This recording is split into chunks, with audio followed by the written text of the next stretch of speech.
January 1916. The war entered its second year. With the new year, Germany's strategic position across all fronts appeared stable. Throughout 1915, the Kaiser's armies had driven deep into Russian territory and seemingly shattered the Tsar's ability to launch any meaningful counteroffensive. Serbia, meanwhile, had suffered an even heavier defeat at the hands of a combined German, Austro-Hungarian, and Bulgarian force. The Central Powers overran the small nation that had ignited the conflict, pushing the remnants of the Serbian army off the European mainland. Serbia's collapse reopened rail links with Turkey, reinforcing that embattled ally. On both the Italian front and in France, the Central Powers had withstood a succession of determined Entente offensives and appeared capable of repelling further assaults for the time being. Yet, despite encouraging reports on every front, German General Staff Chief Erich von Falkenhayn remained no closer to fulfilling the objectives he had laid out back in November 1914. Russia had endured devastating losses in the summer of 1915, but the Tsar still rejected Berlin's proposals for a separate peace. In the West, Falkenhayn had failed to mount an offensive that might split the Entente and drive France out of the war. As a result, Germany was obliged to keep large forces committed on both fronts, unable to amass the strength needed to crush a single opponent in a decisive campaign. For all the stability of the situation, both Falkenhayn and the Austrian Chief of Staff, Count Franz Conrad von Hotzendorf, agreed the war would have to be brought to an end by 1917. The two General Staff Chiefs saw that their nations would soon reach the end of their resources. Falkenhayn believed that the military means would have to be found to entice one of the Entente powers into a separate peace with Germany. That opportunity was to be found only on the Western Front. There, the German army would take the offensive for the first time since 1914 in an all-or-nothing gamble to force an end to the war. Although several powerful Entente offensives had dented the German lines in the West during the course of 1915, the German position remained largely unchanged since the end of 1914.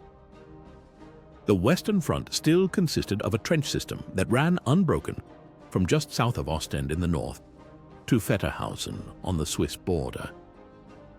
Behind their respective trench works, 119 German divisions faced 96 French and 43 British divisions. Additionally, each side could draw upon significant reserves.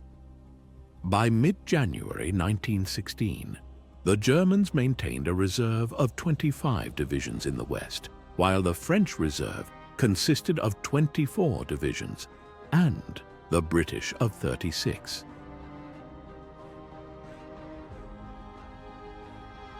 Thus, the Germans faced a numerically superior foe in the West, a strong French army with generally good reserves, and a British army which had not yet reached its peak strength.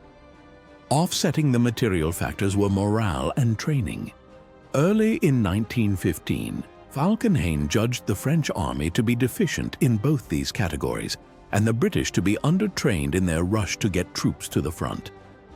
In September, Falkenhayn told the Kaiser that the French are at the end of their strength and in no condition to attack. The utter failure of the French offensive in 1915 only served to reinforce his low estimate of the French and his high confidence in the German soldier. The British soldiers, on the other hand, were seen to have a great deal of confidence in themselves and in their commanders. The German intelligence branch believed that Britain's pre-war professional army had been largely wiped out by late 1915. Yet it had supplied the cadres needed to create the backbone of several fresh divisions. Their assessment concluded that by the end of 1915, the British army remained a formidable opponent, while the French army was nearing exhaustion. These judgments would go on to shape German strategy in 1916.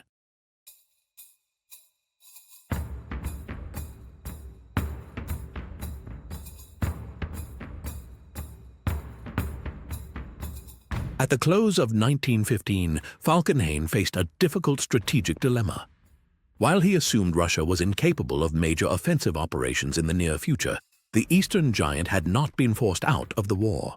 Germany still had to keep considerable forces in the east to guard against any limited Russian moves.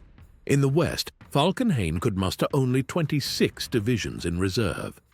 Across no man's land, he confronted two enemies, each with deep reserves and heavily fortified trench systems.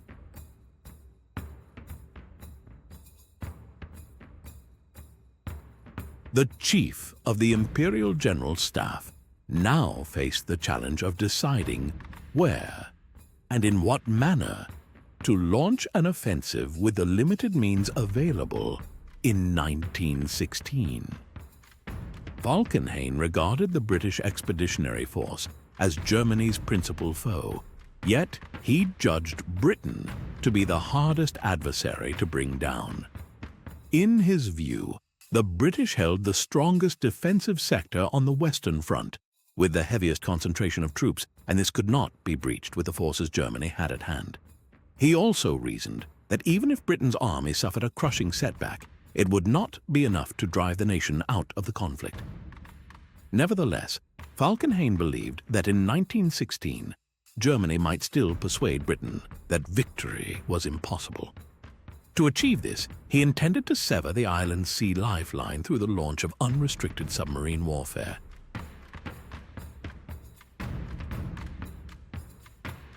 As he aimed a heavy blow at Britain's lifeline, Falkenhayn also sought to knock away England's sharpest weapon by striking France and breaking the French army's will to fight. On December 3rd, he reported to the Kaiser on preparations for the coming year. Generaloberst Hans von Plessen noted the meeting in his diary. General von Falkenhayn rolled out for His Majesty a serious picture of the situation, with the conclusion that to carry the war to its end, an attack in the west, where all available strength has already been collected, should be attempted. It is to be then that the Entente will attack us in the west, and thereby bleed themselves white.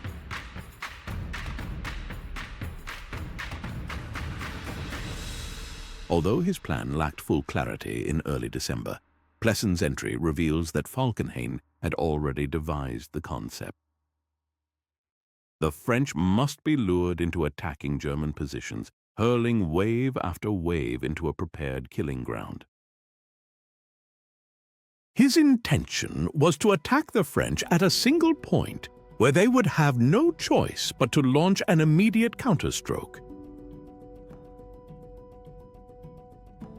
That target was the fortress city of Verdun, a powerful emblem of French pride.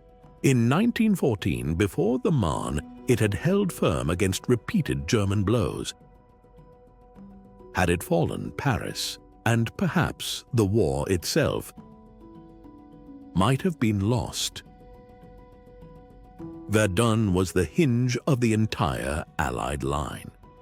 At first sight, its defenses appeared daunting, encircled by ridges on both sides of the Meuse and shielded by a network of fortifications, 20 major forts and 40 smaller ones. Foremost among them was Fort Douaumont, dominating the landscape from a 200-foot height northeast of the city. Yet this apparent strength was deceptive.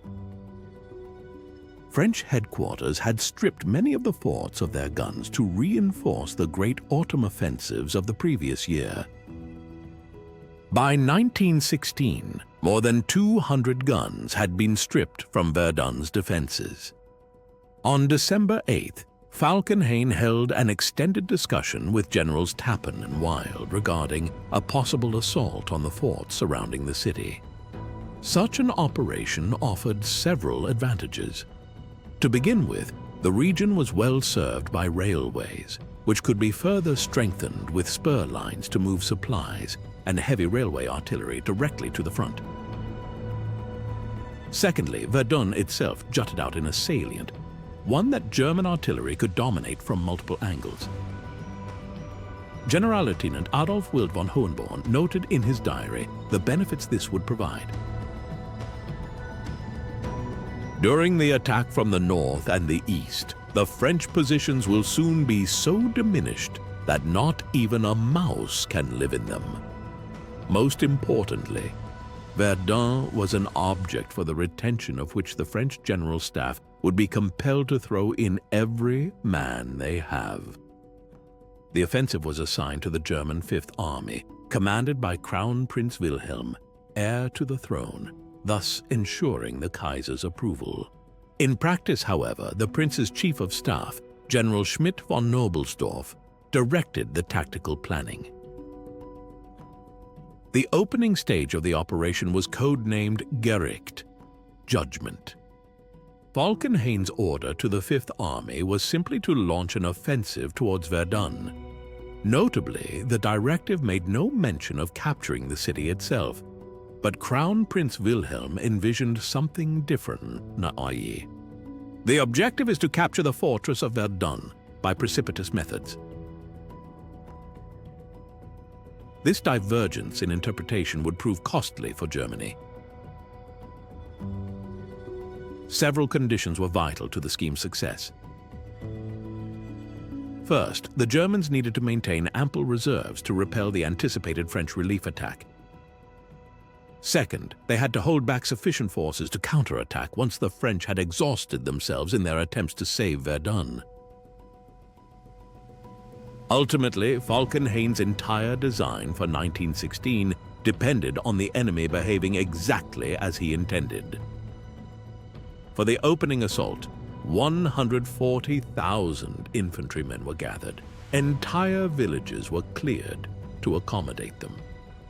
In utmost secrecy, the German command concentrated more than 1,230 artillery pieces behind the lines: siege guns, naval guns, rapid-firing batteries, field pieces, and heavy mortars.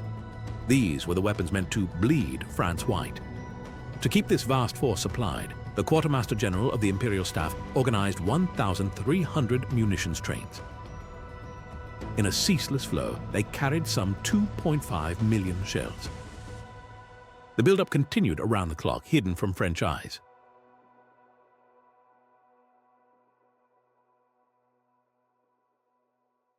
Across the lines, however, concerns about Verdun's defenses were already reaching French general headquarters at Chantilly.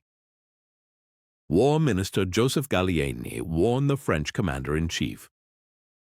"Reports have come to me indicating that in the Verdun region, the line of trenches appears not to have been completed. Should the enemy break through, not only would your responsibility be involved, but also that of the entire government." Joffre's reply was curt. "Nothing justifies the fears which you express in your dispatch."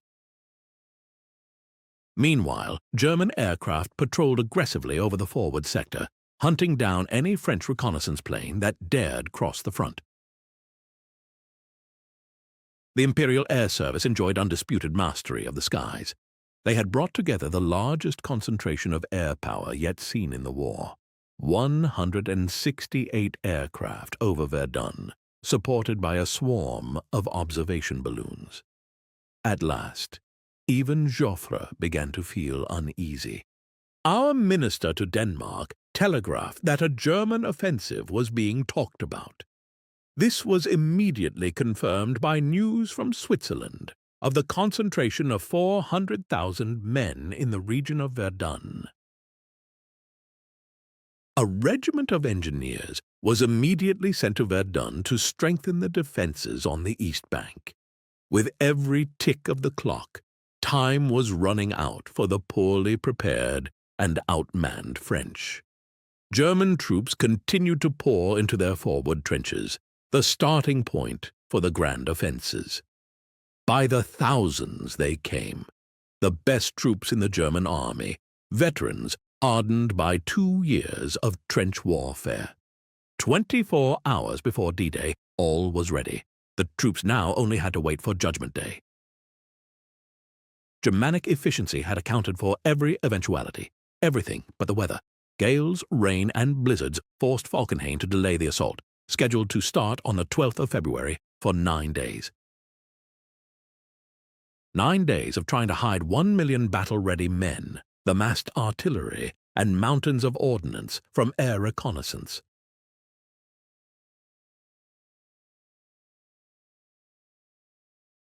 To hide from French patrols and pray that talkative deserters did not give the plan away.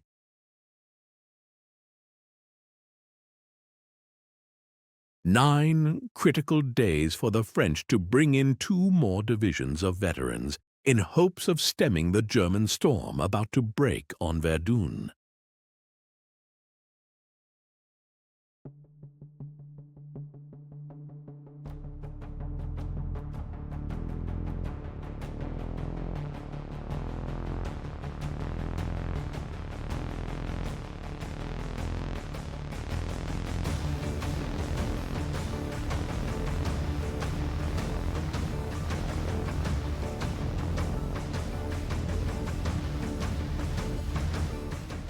The battle opened at dawn on the 21st of February. 21 miles behind the German lines, a single Krupp 38-centimeter naval gun fired the first round at a bridge spanning the Meuse. The shell missed its target, but it was the signal for the massed German artillery to unleash an unprecedented 9-hour bombardment. 1 heavy battery for every yard of trench, 1,000 guns in all. It is a war of brute material. For hours on end, you bombard them with 210s, 305s, and 380s. And when everything appears dead, when there's no more wire, no more trenches, and when the survivors have been reduced to a state of madness, they send the masses out to attack. When the French are on the receiving end, not one of them breaks through. If there's only 10 out of 100 left, these 10 will fight on. Letter from a French soldier in the line, February 21st, 1916. In the Bois de Cory alone, more than 80,000 shells rained down. The Boche started to bombard us with large-caliber shells for 10 hours. It was enough to drive you mad. We were buried alive, my entire squad, but miraculously all 7 of us emerged without a scratch. Now the 5 unlucky ones who came and took refuge with us in our dugout. 2 were killed and 3 were wounded. A soldier of the 311th Infantry Regiment, February 21st, 1916. With their communications to the rear cut off, the stunned French defenders were in no condition to resist a major blow. There and there in the front line were a few men who by chance had escaped. In all our minds, we had the same thought, but everyone to right and left had been killed. Awaiting his turn to advance, a young Hessian jotted down a final note to his mother. There's going to be a battle here, the likes of which the world has never seen. Then came the order. Over the top!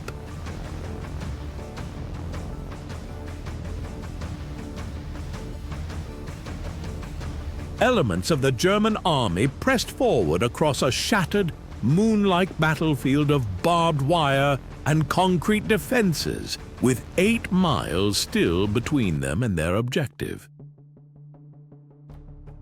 They moved slowly, not in a straight line, as though they were picking their way. Nothing could have looked less like an assault. Some of the Germans had containers strapped to their backs.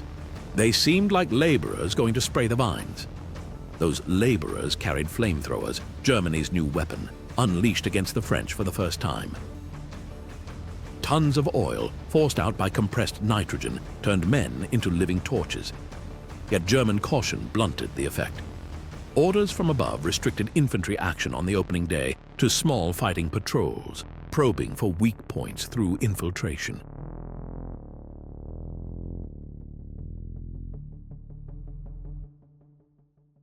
Only one commander, General Hans von Zwehl of the 7th Reserve Corps, ignored those limitations, and in doing so, revealed what might have been achieved.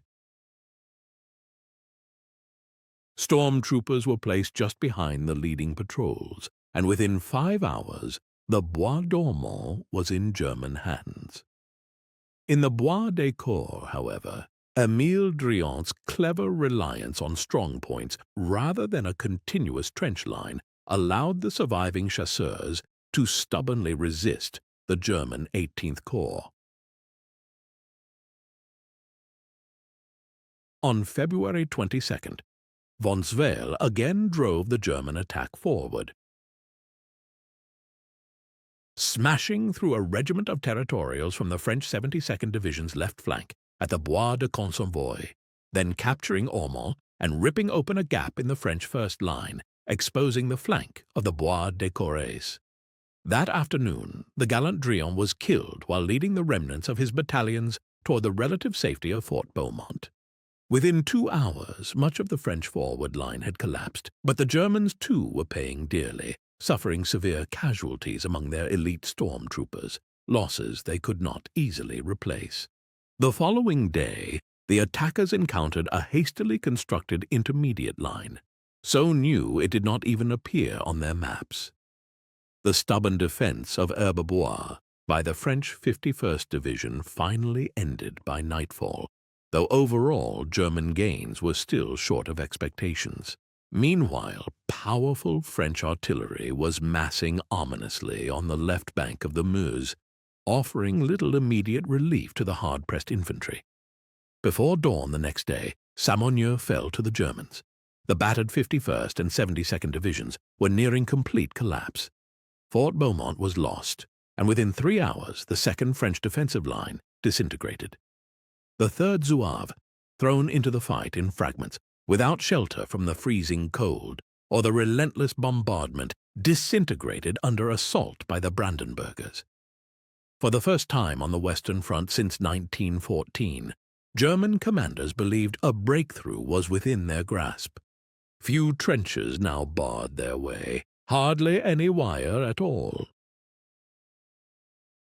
See, they give one the impression of complete breakdown and complain loudly of their senior commanders. The Kaiser himself came up to the front to watch the kill. By nightfall on the 24th, only the forts and a few brave men stood in the Germans' way. The pivotal point in the defense of Verdun, Fort Douaumont, was now uncovered.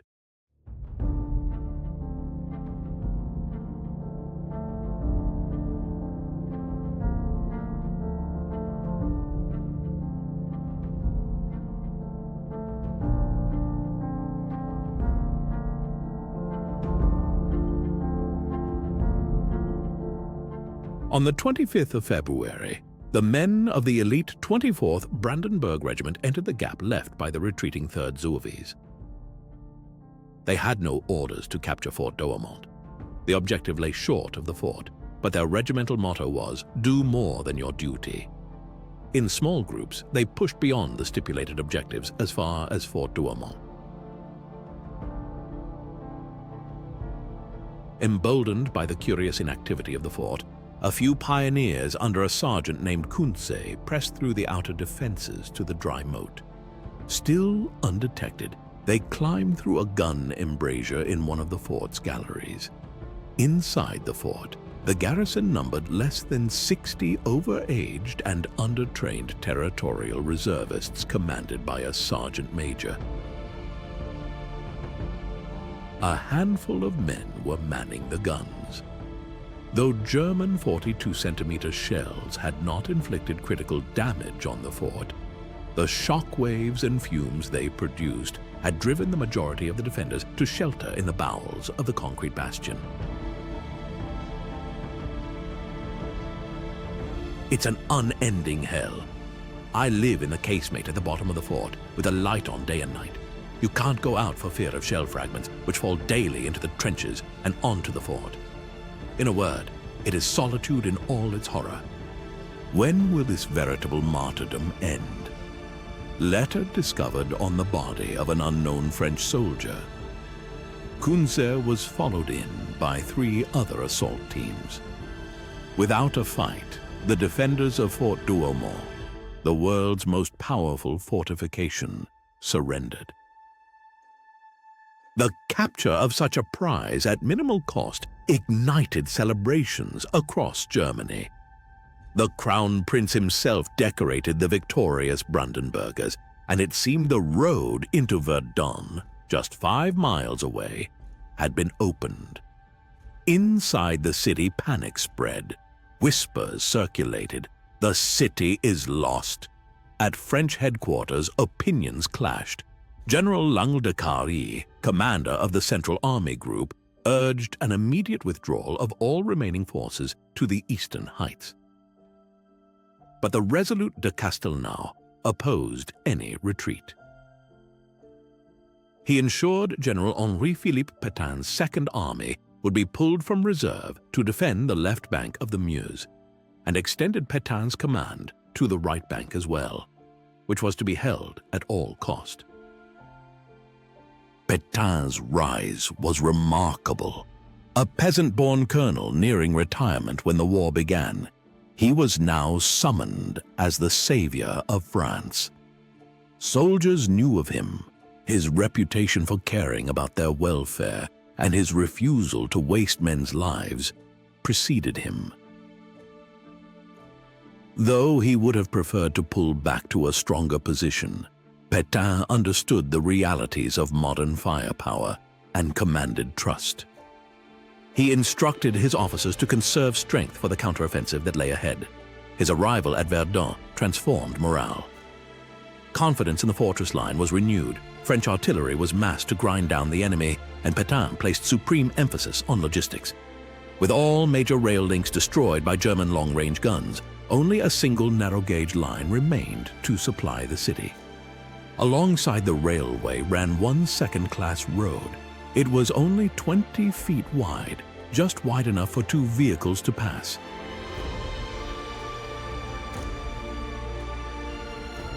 Pétain worked tirelessly to keep supplies moving along the only reliable route to the south, a road a French writer had christened La Voie Sacrée, or Sacred Way. Over 3,000 trucks, seized from across France and running on solid rubber tires, rattled ceaselessly along this road.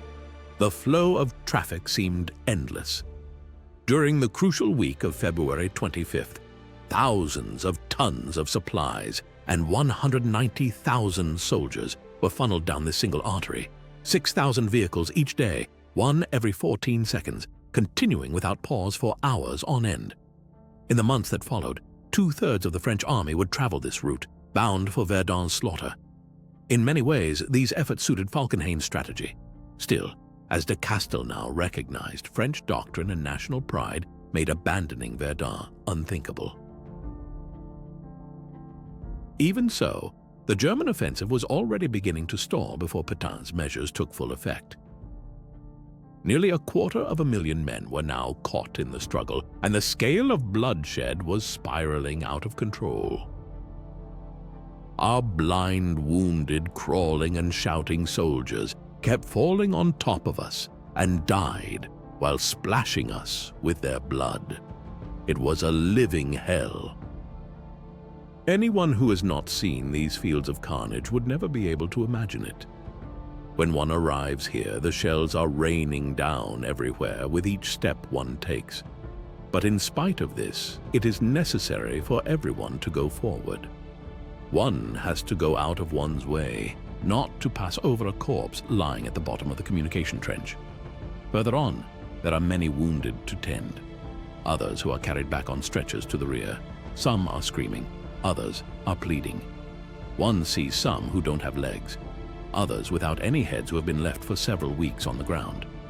Falkenhayn made a few reserves available, and Fifth Army now rued its earlier caution in deferring the main infantry attack until the second day. As fire increased from French artillery on the left bank of the Meuse, particularly from guns near the Bois-Bureau Ridge, and a hill known as Le Mort-Homme, the dead man, the Germans regretted confining their first attack to the right bank. Persuaded by the Crown Prince and von Knobelsdorff that this flanking fire must be suppressed, Falkenhayn provided more troops so that the offensive could be extended to the left bank. A major attack centered on Le Mort-Homme would be made on the 6th of March, followed quickly by a renewed push on the right bank towards Fort Vaux. The Crown Prince, for one, wanted the battle to be terminated once German casualties exceeded French losses. The hellish pattern of the Verdun fighting for months to come was firmly established in March. All German attempts to seize Le Mort-Homme failed, and each assault invariably prompted a French counterattack. Artillery fire from both sides was unrelenting. By the end of March, German casualties totaled 81,000, only 7,000 fewer than the French. At Verdun, the ones who have suffered the most are the wounded, and along with them, the stretcher bearers who transport them. Some of the bearers carry them from the front lines all the way to our post, 1.5 kilometers. Other ones take them in order to carry them off to Fleury, and having arrived there, the wounded have almost another 2 kilometers to go by stretcher before they can be transported by car. Imagine such a trip under the shells which hardly ever stop, through a landscape full of shell holes, tree trunks, and wrecked wire, through deep mud, and in certain areas through clay, where the stretcher bearers sink down all the way to their waists, being forced to call for help to get themselves out of difficulty. The Germans too realized that they needed to adjust their command structure at Verdun. General von Gallwitz was given responsibility for the left bank, and General von Mudra was entrusted with the right bank. Even with new commanders and fresh troops, April passed with Le Mort-Homme and the neighboring heights, Côte 304, still beyond their clutches. Torn between harsh determination and gnawing doubt, Falkenhayn began to wonder if a decisive blow might have to be struck elsewhere. The Crown Prince, meanwhile, was even less convinced of the wisdom of dragging the battle on.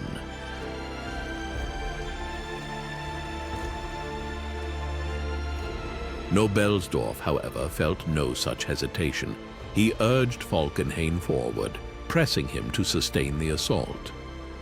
Following an artillery barrage even heavier than that of February 21st, the Germans seized Hill 304 in early May, and by month's end had captured the entirety of Le Mort-Homme. Yet the gains came at a staggering cost. You must know that we are at the environs of Verdun, near Hill 304 and Mort-Homme. What carnage! It is horrible to see what we are seeing. We have been here now for 12 days, and every day we have serious losses. I consider myself lucky to have escaped up to now. Let's hope that it continues like this until we are relieved, which should be any day now. Because what you see every day is enough to break your heart. Moreover, we are not well, because we have all caught dysentery. You can't eat, and I assure you that we're not very strong here. In short, we hoped that we'd be lucky enough to make it back. With this heat, this stench, and all these unburied corpses and rotting flesh, we think that is what's making us ill.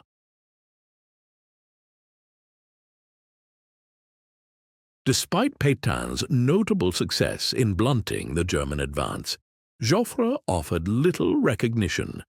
Eager for an offensive stance and concerned that Verdun was draining troops needed for the upcoming Somme offensive, Joffre decided to shift the command structure.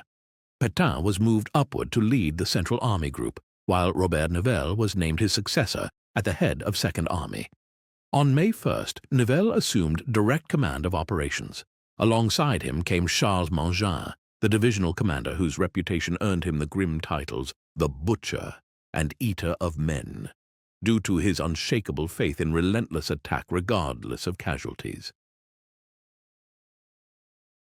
Ignoring Pétain's warnings to hold back until a broader offensive could be mounted, Mangin with Joffre and Nivelle's approval, hurled his 5th Division into a brutal yet futile bid to retake Fort Douaumont on May 22nd, 23. By now, the struggle had taken on a dreadful momentum of its own, spiraling onward like a monster no longer under control.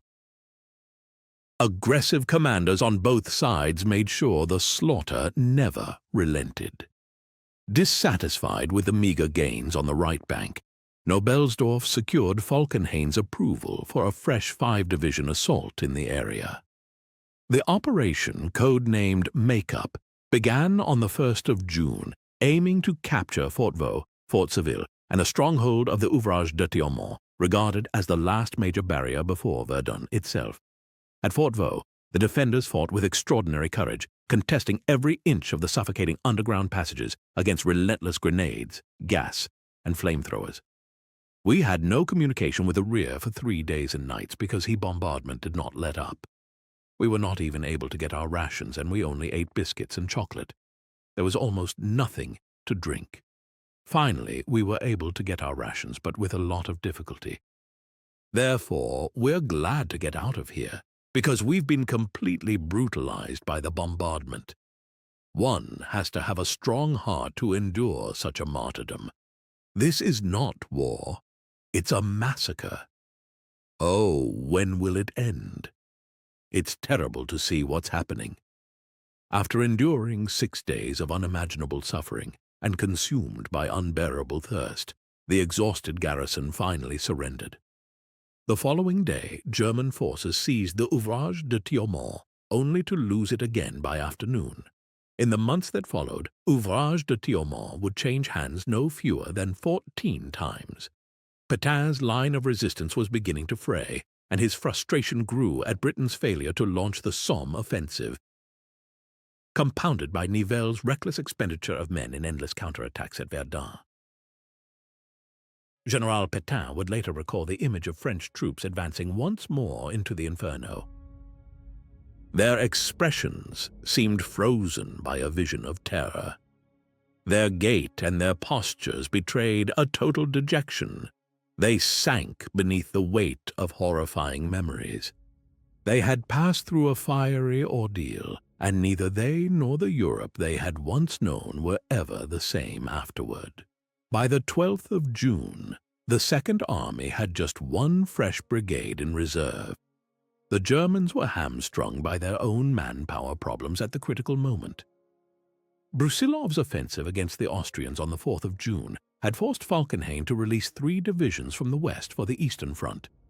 While the original aim of the Verdun offensive had long since been obscured, the cost in blood had been too high for either side to risk national dishonor by becoming the first to withdraw from the battle.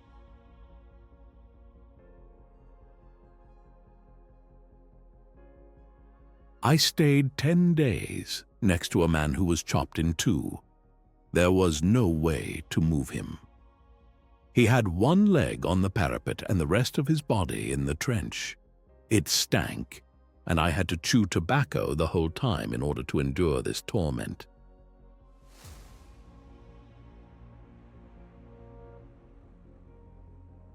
On the 2nd of September, the French adopted a strict defensive stance at Verdun. For the German soldiers bracing for the inevitable counterattack, however, this offered little immediate relief. On the 24th of October, the French launched their assault. Ouvrage de Thiaumont and Fleury were swiftly retaken, followed by Fort Douaumont, which fell to Moroccan troops. Fort Vaux was recovered on the 2nd of November, along with much of the ground lost since February. Then, on the 15th of December, another determined push carried the French lines 2 miles beyond Douaumont, though the Germans managed to cling stubbornly to Le Mort-Homme. This final spasm of violence marked the close of Verdun's torment. French losses amounted to 377,000. German casualties reached 357,000. Neither side emerged with a meaningful advantage. Falkenhayn's failure to align his strategy with his objectives had turned his plan upon itself, draining the strength of both armies in equal measure. The Battle of Verdun ended not with victory, but with exhaustion. What remained was not conquered territory or strategic gain, but a scar on both nations. A testament to endurance, futility, and the horrific price of modern war.